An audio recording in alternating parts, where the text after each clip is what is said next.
ಎಲ್ಲರಿಗೂ ಯೂಟ್ಯೂಬ್ ಚಾನಲ್ಗೆ ಸ್ವಾಗತ. ಈ ಒಂದು ವಿಡಿಯೋದಲ್ಲಿ ನಾವು 8ನೇ ತರಗತಿ ಸಮಾಜ ವಿಜ್ಞಾನ ಅಧ್ಯಾಯ 15 ವ್ಯವಹಾರ, ಅರ್ಥ ಮತ್ತು ಪ್ರಾಮುಖ್ಯತೆ ಈ ಪಾಠದ ಪ್ರಶ್ನೋತ್ತರಗಳನ್ನು ನೋಡೋಣ. ಖಾಲಿ ಜಾಗಗಳನ್ನು ಸೂಕ್ತ ಪದಗಳಿಂದ ಭರ್ತಿ ಮಾಡಿರಿ. ಮೊದಲನೇ ವಾಕ್ಯ, ಪುನರ್ ರಫ್ತು ವ್ಯಾಪಾರಕ್ಕೆ ಡ್ಯಾಶ್ ಒಂದು ಮುಖ್ಯ ನಿದರ್ಶನವಾಗಿದೆ. ಉತ್ತರ ಸಿಂಗಾಪುರ. ಎರಡನೇ ವಾಕ್ಯ, ಗೃಹ ಕೈಗಾರಿಕೆಗಳು ಸಾಮಾನ್ಯವಾಗಿ ಡ್ಯಾಶ್ಗಳಲ್ಲಿ ಕೇಂದ್ರೀಕೃತವಾಗಿರುತ್ತವೆ. ಉತ್ತರ ಹಳ್ಳಿ. ಮೂರನೇ ವಾಕ್ಯ, ರಾಸಾಯನಿಕ ವಸ್ತುಗಳ ತಯಾರಿಕೆ ಸಾಮಾನ್ಯವಾಗಿ ಡ್ಯಾಶ್ ಕೈಗಾರಿಕೆಗಳಲ್ಲಿ ಆಗುತ್ತದೆ. ಉತ್ತರ ಸಣ್ಣ ಪ್ರಮಾಣದ. ಮುಂದಿನ ವಾಕ್ಯ, ವ್ಯಾಪಾರದ ಮುಖ್ಯ ಉದ್ದೇಶ ಡ್ಯಾಶ್ ಲಾಭ ಗಳಿಸುವುದಾಗಿರಬೇಕು. ಉತ್ತರ ನ್ಯಾಯಯುಕ್ತ. ಮುಂದಿನ ವಾಕ್ಯ, ಪದಾರ್ಥಗಳ ಗುಣಮಟ್ಟ ಕಾಪಾಡಲು ಡ್ಯಾಶ್ ಸಂಸ್ಥೆಯನ್ನು ಸ್ಥಾಪಿಸಲಾಗಿದೆ. ಉತ್ತರ ಭಾರತೀಯ ಮಾನಕ. ಮುಂದಿನ ಭಾಗ, ಈ ಕೆಳಗಿನ ಪ್ರಶ್ನೆಗಳಿಗೆ 2 ರಿಂದ 4 ವಾಕ್ಯಗಳಲ್ಲಿ ಉತ್ತರ ಬರೆಯಿರಿ. ಮೊದಲನೆಯ ಪ್ರಶ್ನೆ, ಸಂಚಾರಿ ಅಂಗಡಿಯ ವಿವಿಧ ವಿಧಗಳಾವುವು? ಉತ್ತರ ಸಂಚಾರಿ ಅಂಗಡಿಯ ವಿವಿಧ ವಿಧಗಳು: ತಲೆಹೊರೆ ವ್ಯಾಪಾರಿಗಳು, ತಳ್ಳುಗಾಡಿ ವ್ಯಾಪಾರಿಗಳು, ರಸ್ತೆ ಬದಿ ವ್ಯಾಪಾರಿಗಳು, ಸಂತೆ ವ್ಯಾಪಾರಿಗಳು. ಮುಂದಿನ ಪ್ರಶ್ನೆ, ಸಗಟು ವ್ಯಾಪಾರಿಗಳೆಂದರೆ ಯಾರು? ಉತ್ತರ ಸರಕುಗಳನ್ನು ಹೆಚ್ಚು ಪ್ರಮಾಣದಲ್ಲಿ ಉತ್ಪಾದಕರಿಂದ ಕೊಂಡು ಸಣ್ಣ ಪ್ರಮಾಣದಲ್ಲಿ ಚಿಲ್ಲರೆ ವ್ಯಾಪಾರಿಗಳಿಗೆ ಮಾರುವವರನ್ನು ಸಗಟು ವ್ಯಾಪಾರಿಗಳು ಎನ್ನುವರು. ಮುಂದಿನ ಪ್ರಶ್ನೆ, ವಿದೇಶ ವ್ಯಾಪಾರದ 3 ವಿಧಗಳನ್ನು ತಿಳಿಸಿ. ಉತ್ತರ ವಿದೇಶ ವ್ಯಾಪಾರದ 3 ವಿಧಗಳು: ಆಮದು, ರಫ್ತು, ಪುನರ್ ರಫ್ತು. ಮುಂದಿನ ಪ್ರಶ್ನೆ, ಗೃಹ ಕೈಗಾರಿಕೆಗಳು ಮತ್ತು ಸಣ್ಣ ಪ್ರಮಾಣದ ಕೈಗಾರಿಕೆಗಳು ಉತ್ಪಾದಿಸುವ ವಸ್ತುಗಳನ್ನು ತಿಳಿಸಿ. ಉತ್ತರ ಗೃಹ ಕೈಗಾರಿಕೆಗಳು ಮತ್ತು ಸಣ್ಣ ಪ್ರಮಾಣದ ಕೈಗಾರಿಕೆಗಳು ಉತ್ಪಾದಿಸುವ ವಸ್ತುಗಳು: ಬಿದಿರಿನ ಬುಟ್ಟಿಗಳು, ಮರ ಮುಟ್ಟುಗಳು, ಚಾಪೆಗಳು, ಕಲ್ಲಿನ ಕೆತ್ತನೆಗಳು, ಕಮ್ಮಾರಿಕೆ, ಮಡಿಕೆಗಳನ್ನು ಮಾಡುವುದು. ಮುಂದಿನ ಪ್ರಶ್ನೆ, ಸ್ಥಳದ ಅಭಾವ ಮತ್ತು ನಷ್ಟ ಭಯ ನಿವಾರಿಸಲು ಸ್ಥಾಪಿತವಾಗಿರುವ ಸೇವೆಗಳಾವುವು? ಉತ್ತರ ಸ್ಥಳದ ಅಭಾವ ನಿವಾರಿಸಲು ಸಾಗಾಟದ ವ್ಯವಸ್ಥೆಯ ಸಾರಿಗೆ ಸೇವೆಗಳನ್ನು ಬಳಸಲಾಗುತ್ತಿದೆ. ರಸ್ತೆ ಸಾರಿಗೆ, ರೈಲು ಸಾರಿಗೆ, ಜಲ ಸಾರಿಗೆ ಮತ್ತು ವಾಯು ಸಾರಿಗೆ ಸಾಗಾಟದ ಬೇರೆ ಬೇರೆ ಮಾಧ್ಯಮಗಳಾಗಿವೆ. ನಷ್ಟ ಭಯ ನಿವಾರಿಸಲು ವಿಮಾ ಸೌಲಭ್ಯಗಳಿವೆ. ಇವುಗಳಲ್ಲಿ ಅಗ್ನಿ ವಿಮೆ ಮತ್ತು ಜಲ ವಿಮೆ ಮುಖ್ಯವಾಗಿವೆ. ಮುಂದಿನ ಪ್ರಶ್ನೆ, ಲಾಭದ ಆಸೆಯಿಂದ ಕೆಲವು ವ್ಯಾಪಾರಗಾರರು ಕೆಲವು ಅಹಿತಕರ ಪದ್ಧತಿಗಳನ್ನು ಅನುಸರಿಸುತ್ತಾರೆ. ಇವು ಯಾವುವು? ಉತ್ತರ ಲಾಭದ ಆಸೆಯಿಂದ ಕೆಲವು ವ್ಯಾಪಾರಗಾರರು ಅನುಸರಿಸುವ ಅಹಿತಕರ ಪದ್ಧತಿಗಳು: ವಸ್ತುಗಳ ಕಲಬೆರಕೆ, ಹೆಚ್ಚು ಲಾಭ, ತೂಕ ಮತ್ತು ಅಳತೆಗಳಲ್ಲಿ ಮೋಸ, ಅಕ್ರಮ ದಾಸ್ತಾನು, ಕಾಳಸಂತೆಯಲ್ಲಿ ಮಾರುವುದು. ಮುಂದಿನ ಪ್ರಶ್ನೆ, ಲಾಭದ ಆಸೆಯಿಂದ ಕೆಲವು ವ್ಯಾಪಾರಗಾರರು ಅಹಿತಕರ ಪದ್ಧತಿಗಳನ್ನು ಅನುಸರಿಸುತ್ತಾರೆ. ಇವುಗಳನ್ನು ತಪ್ಪಿಸಲು ಕೈಗೊಂಡಿರುವ ಕ್ರಮಗಳಾವುವು? ಉತ್ತರ ಲಾಭದ ಆಸೆಯಿಂದ ಕೆಲವು ವ್ಯಾಪಾರಗಾರರು ಅನುಸರಿಸುವ ಅಹಿತಕರ ಪದ್ಧತಿಗಳನ್ನು ತಪ್ಪಿಸಲು ಕೈಗೊಂಡಿರುವ ಕ್ರಮಗಳು. ಸರ್ಕಾರವು ಸಾರ್ವಜನಿಕ ವಿತರಣಾ ಪದ್ಧತಿಯನ್ನು ರೂಢಿಗೆ ತಂದಿದೆ. ಅಗತ್ಯ ವಸ್ತುಗಳ ಸರಬರಾಜಿನ ಬಗ್ಗೆ ಕಾನೂನು ರಚನೆ. ವಸ್ತುಗಳ ಪೊಟ್ಟಣಗಳ ಮೇಲೆ ಉತ್ಪಾದನಾ ತಾರೀಕು, ಬಳಕೆಯ ದಿನ, ಮಿತಿ, ತೂಕ ಅಥವಾ ಅಳತೆ ಮತ್ತು ಗರಿಷ್ಠ ಬೆಲೆಯನ್ನು ಮುದ್ರಿಸಬೇಕು. ಪದಾರ್ಥಗಳ ಗುಣಮಟ್ಟ ಕಾಪಾಡಲು ಭಾರತೀಯ ಮಾನಕ ಸಂಸ್ಥೆಯನ್ನು ಸ್ಥಾಪಿಸಿದೆ. ಈ ಸಂಸ್ಥೆ ಪದಾರ್ಥಗಳ ಗುಣಮಟ್ಟ ಪರೀಕ್ಷಿಸಿ ISI ಚಿಹ್ನೆಯನ್ನು ಮುದ್ರಿಸುತ್ತದೆ. ವ್ಯವಸಾಯ ಉತ್ಪನ್ನಗಳ ಮೇಲೆ ಅಗ್ಮಾರ್ಕ್ ಚಿಹ್ನೆಯನ್ನು ಮುದ್ರಿಸುವುದು.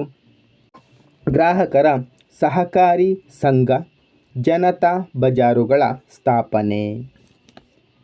ಮುಂದಿನ ಭಾಗ, ಈ ಕೆಳಗಿನ ಪ್ರಶ್ನೆಗಳಿಗೆ 8ರಿಂದ 10 ವಾಕ್ಯಗಳಲ್ಲಿ ಉತ್ತರ ಬರೆಯಿರಿ. ಮೊದಲನೇ ಪ್ರಶ್ನೆ, ವ್ಯವಹಾರದ ಆರ್ಥಿಕ ಉದ್ದೇಶಗಳೇನು? ಉತ್ತರ, ವ್ಯವಹಾರದ ಆರ್ಥಿಕ ಉದ್ದೇಶಗಳು ನ್ಯಾಯಯುಕ್ತ ಲಾಭಗಳಿಕೆ, ಸರಕುಗಳನ್ನು ಮತ್ತು ಸೇವೆಗಳನ್ನು ಗ್ರಾಹಕರಿಗೆ ಪೂರೈಸುವುದು, ಗ್ರಾಹಕರನ್ನು ಸೃಷ್ಟಿಸುವುದು, ಸಂಪನ್ಮೂಲಗಳನ್ನು ಉಪಯೋಗಿಸಿಕೊಂಡು ವಸ್ತುಗಳನ್ನು ಸಾಕಷ್ಟು ಪ್ರಮಾಣದಲ್ಲಿ ಉತ್ಪಾದಿಸುವುದು, ಉತ್ಪಾದನೆಗಳ ಬಗ್ಗೆ ಗ್ರಾಹಕರಿಗೆ ಜಾಹೀರಾತಿನ ಮೂಲಕ ತಿಳಿಸುವುದು, ಸಂಶೋಧನೆಗಳ ಮೂಲಕ ಉತ್ಪಾದನೆಯಲ್ಲಿ ಬದಲಾವಣೆಗಳನ್ನು ತರುವುದು. ಮುಂದಿನ ಪ್ರಶ್ನೆ, ವ್ಯವಹಾರದ ಸಾಮಾಜಿಕ ಉದ್ದೇಶಗಳೇನು? ಉತ್ತರ, ವ್ಯವಹಾರದ ಸಾಮಾಜಿಕ ಉದ್ದೇಶಗಳು ದೇಶದ ಪ್ರಗತಿಗೆ ಬೇಕಾದ ವಸ್ತುಗಳನ್ನು ಉತ್ಪಾದಿಸುವುದು, ಜನರ ಜೀವನಮಟ್ಟ ಸುಧಾರಿಸಲು ಸಹಾಯ ಮಾಡುವುದು, ಕರ ಮತ್ತು ತೆರಿಗೆಗಳನ್ನು ಪಾವತಿಸಿ ಸರ್ಕಾರದ ಆದಾಯ ಹೆಚ್ಚಿಸಿ ರಾಷ್ಟ್ರದ ಅಭಿವೃದ್ಧಿಗೆ ಸಹಾಯ ಮಾಡುವುದು, ಶಾಲಾ ಕಾಲೇಜುಗಳು, ಆಸ್ಪತ್ರೆಗಳು, ಸಮುದಾಯ ಭವನಗಳನ್ನು ಪ್ರಾರಂಭಿಸಿ ನಿರ್ವಹಿಸುವುದು, ಉದ್ಯಾನವನ ಕ್ರೀಡಾಂಗಣಗಳ ನಿರ್ವಹಣೆ ಮಾಡುವುದು, ಸಮಾಜ ಕಲ್ಯಾಣಕ್ಕಾಗಿ ಶ್ರಮಿಸುವುದು. ಮುಂದಿನ ಪ್ರಶ್ನೆ, ಚಿಲ್ಲರೆ ವ್ಯಾಪಾರಿಗಳಿಂದಾಗುವ ಸೇವೆಗಳನ್ನು ತಿಳಿಸಿ.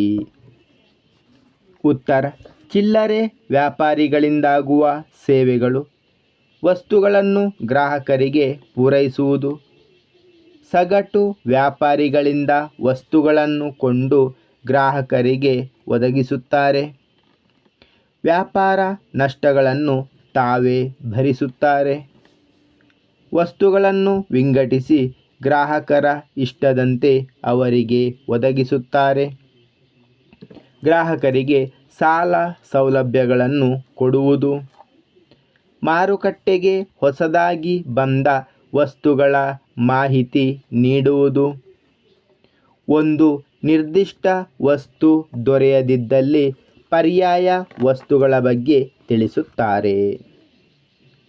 ಮುಂದಿನ ಪ್ರಶ್ನೆ, ವಿವಿಧ ರೀತಿಯ ಚಿಲ್ಲರೆ ವ್ಯಾಪಾರಿಗಳನ್ನು ಪಟ್ಟಿ ಮಾಡಿ.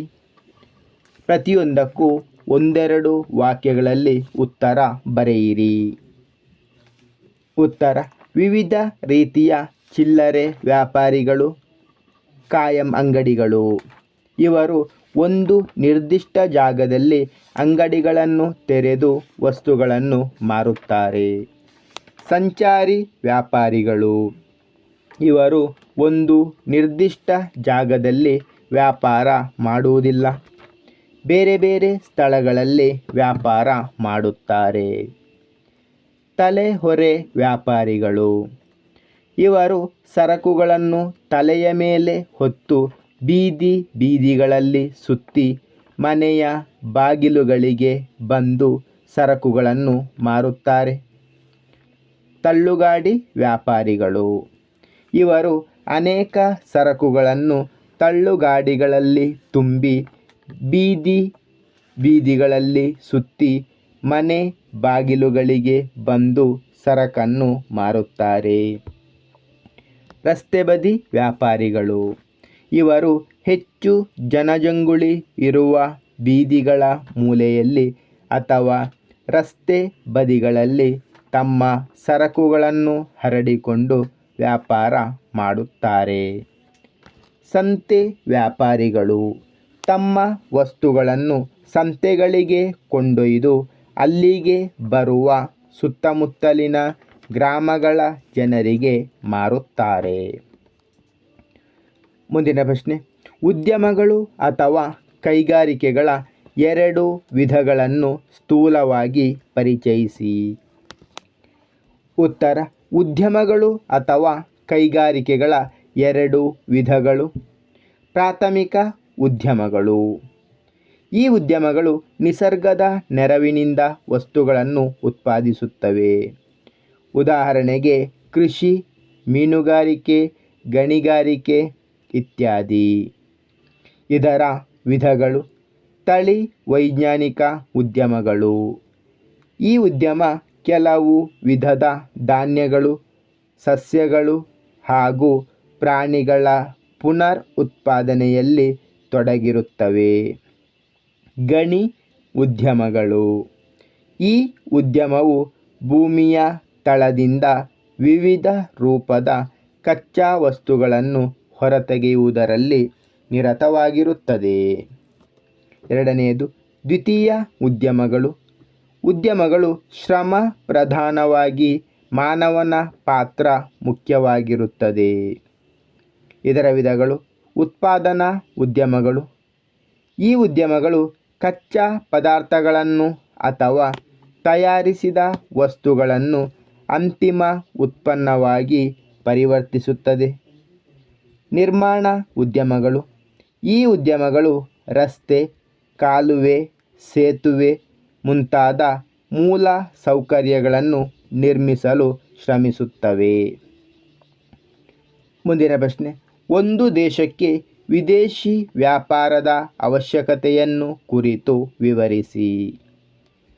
ಉತ್ತರ: ಒಂದು ದೇಶಕ್ಕೆ ವಿದೇಶಿ ವ್ಯಾಪಾರದ ಅವಶ್ಯಕತೆ. ಯಾವುದೇ ದೇಶವಾಗಲಿ ಎಲ್ಲ ಸಂಪನ್ಮೂಲಗಳಲ್ಲೂ ಸ್ವಯಂಪೂರ್ಣತೆ ಹೊಂದಿಲ್ಲ. ಕೆಲವು ದೇಶಗಳಲ್ಲಿ ಕೆಲವು ಸಂಪನ್ಮೂಲಗಳು ಹೇರಳವಾಗಿ ದೊರೆಯುತ್ತವೆ. ಅಧಿಕ ಸರಕುಗಳನ್ನು ಬೇರೆ ರಾಷ್ಟ್ರಗಳಿಗೆ ರಫ್ತು ಮಾಡುತ್ತಾರೆ. ಅಭಾವವಿರುವ ವಸ್ತುಗಳನ್ನು ಬೇರೆ ದೇಶಗಳಿಂದ ಆಮದು ಮಾಡಿಕೊಳ್ಳುತ್ತಾರೆ. ಪ್ರತಿ ದೇಶಕ್ಕೂ ವಿದೇಶಿ ವ್ಯಾಪಾರದ ಅವಶ್ಯಕತೆ ಇದೆ. ವಿದೇಶಿ ವ್ಯಾಪಾರವು ದೇಶಗಳ ಪರಸ್ಪರ ಸೌಹಾರ್ದಯುತ ಸಂಬಂಧಕ್ಕೆ ಸಹಾಯ. ಧನ್ಯವಾದಗಳು. ಇಷ್ಟವಾದರೆ ಲೈಕ್ ಮಾಡಿ, ಶೇರ್ ಮಾಡಿ. ಹೆಚ್ಚಿನ ವಿಡಿಯೋಗಳಿಗಾಗಿ ಚಾನಲನ್ನು ಉಚಿತವಾಗಿ ಸಬ್ಸ್ಕ್ರೈಬ್ ಮಾಡಿ.